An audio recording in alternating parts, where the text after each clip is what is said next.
રીંગણ બટાકાનું શાક બનાવ્યું સેવોવાળું.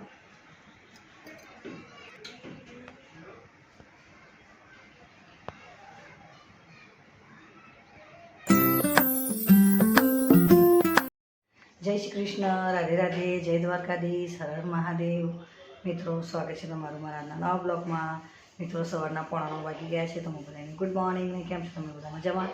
બધા મજામાં રહ્યો. દ્વારકાધીશ બધાને સાજા સારા રાખીને મસ્ત રાખે. તો મિત્રો, ચેનલ પર નવા તો સબસ્ક્રાઈબ કરજો. વિડીયો સારા લાગે તો લાઈક શેર કોમેન્ટ કરજો. પાપુ, બધાને જય શ્રી કૃષ્ણ કરો મારા દીકરા. જય શ્રી કૃષ્ણ બધાને મારા તરફથી, અને બધાને રાધે રાધે. તો જો મિત્રો, મારું પાપડું જમવા બનાવવાની શરૂઆત મેં કરી દીધી છે. તો આજે હું બનાવી રહી છું રીંગણ બટાકાનું શાક, પણ એમાં સેવ નાખીને બનાવીશ. તો ચાલો વિડીયોમાં બનાવી રહેજો, અને વિડીયો સારા લાગે તો લાઈક શેર ને કોમેન્ટ કરજો, અને ચેનલ પર તો સબસ્ક્રાઈબ કરવાનું ભૂલતા નહીં. તો મેં બધું તૈયાર કરી દીધું છે. તો ચાલો. તો મિત્રો, આમાં 4 નાના બટાકા કાપી કાઢ્યા છે. આમાં મેં મસાલો વાટી કાઢ્યો છે. જીરું, લસણ, આદું, લીલા મરચાં, લાલ મસાલો, હળદર અને જીરા પાવડર બધું નાખીને તૈયાર કરી દીધું છે. અહીંયા પણ સમારીને મૂકી દીધું છે. 3 ડુંગળી, 1 ટમાટર, મીઠી લીમડી અને રીંગણ પછી કાપીશું. તો ચાલો પહેલાં બટાકાનો વઘાર કરી દઈએ, અને પછી રીંગણ નાખીશું. તેલ ગરમ કરવા મૂકી દીધું. હવે રહીને જીરું નાખી દઈએ, મીઠી લીમડી,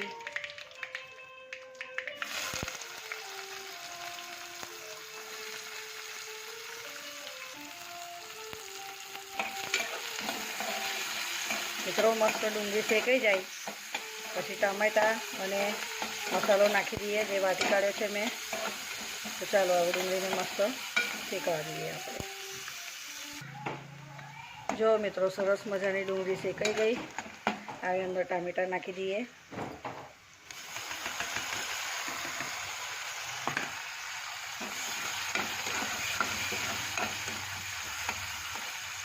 હવે મસાલો નાખી દઈએ, આ વાટેલો મસાલો.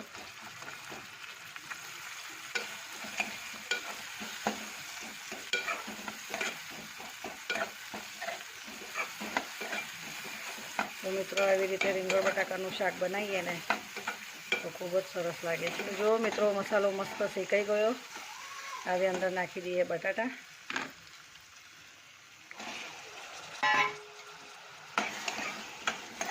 બે સીટી વગાડી લઈએ, પછી અંદર નાખીશું રીંગણ. હવે મીઠું નાખી દઈએ.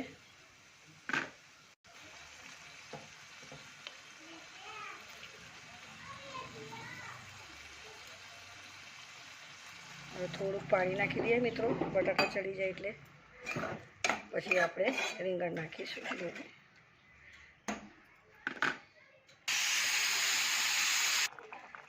જો મિત્રો, હવે બટાકા થઈ ગયા છે. હવે અંદર નાખી દઈએ રીંગણ.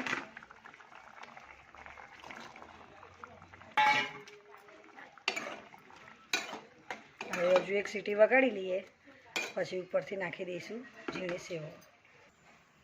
1 સીટી વગાડી લઈએ આ ઝીણી સેવ. તો જુઓ મિત્રો, રીંગણ બટાકાનું શાક તૈયાર થઈ ગયું. હવે ઉપરથી નાખી દઈએ ઝીણી સેવ. તો આજે રીંગણ બટાકાનું શાક છે, પણ સેવવાળું.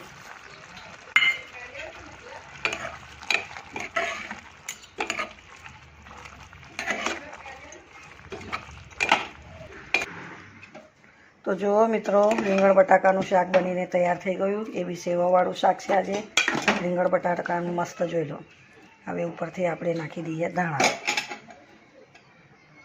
અને ગરમા ગરમ રોટલી જોડે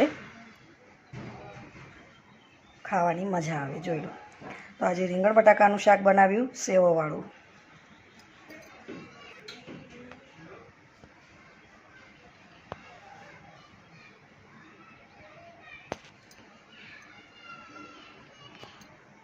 રીંગણ બટાકાનું શાક બનાવ્યું છે, પણ સેવો નાખીને, ઝીણી સેવો નાખીને. તો આજે રીંગણ બટાકાનું શાક છે સેવવાળું, અને એની સાથે ગરમા ગરમ ઘઉંની રોટલી.